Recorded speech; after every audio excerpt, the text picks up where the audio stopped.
নমস্কার, আমার জেমিস কমেডিতে আপনাদের স্বাগত জানাচ্ছি। আজকে এসেছি যাদের চাকরি হচ্ছে না, ভীষণ চিন্তায় আছেন, লেখাপড়া করেছেন, বসে আছেন, এ বলছে এই ব্যবসা কর, ও বলছে ওই ব্যবসা কর। বাবা মা হয়তো রিটায়ারমেন্টের মুখে, বাবা তখন টাকা নিয়ে ব্যবসা করলেই হয় না, তারও 5টা ঝামেলা থাকে। নিশ্চয়ই ব্যবসা করতে পারবেন, সবাই তো পারবেন না। আর হয়তো এক্ষুনি আপনার চাকরিটা খুব দরকার পরিবারের জন্য, তা কী করবেন আপনি?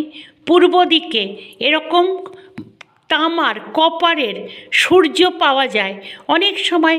যেসব জায়গায় বড় বড় মন্দির আছে, বেড়াতে যান, এই দক্ষিণেশ্বর, কালীঘাট, আমি যেমন চাকরাতে কেড়ে একজনকে দিয়েছি, ওই কপারের এরকম সূর্য পাওয়া যায়। এনে ওটা কিন্তু অনেক সময় আসল তামার হয় না, আসল তামারও পাওয়া যায় অনলাইন।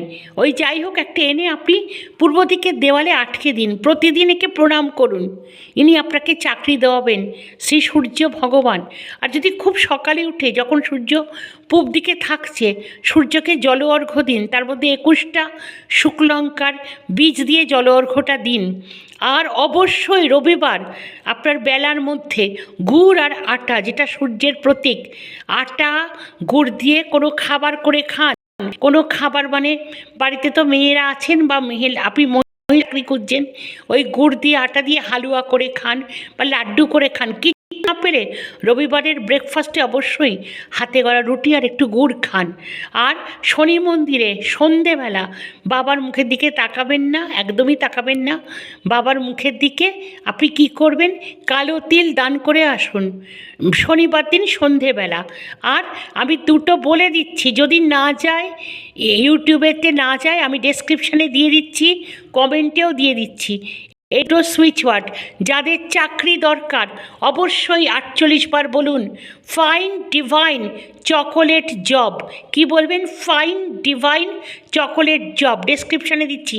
আর কারোর ইন্টারভিউ হয়ে গেছে কিন্তু চাকরিতে ডাকছেন, এরকম অনেক হয়, সেখানে তাকে 48 বার কী বলতে হবে? Elegant act for qualified charm victory, elegant act for qualified charm victory. একবেলা 48 বার করে বলবেন, যদি আরও বেশি বলেন আরও ভালো। বিশ্বাস রেখে বলুন, এবং একটা দেখুন, একটা দৃশ্য দেখুন, আপনার চাকরি হয়ে গেছে, এটা দেখুন, 10 মিনিট দেখুন। আমি বলছি, এটা একটা ম্যানিফেস্টেশন বলে, এটা বৈজ্ঞানিক সম্পূর্ণ। আপনার কিন্তু চাকরি একটা হয়ে যাবে। ধন্যবাদ, নমস্কার।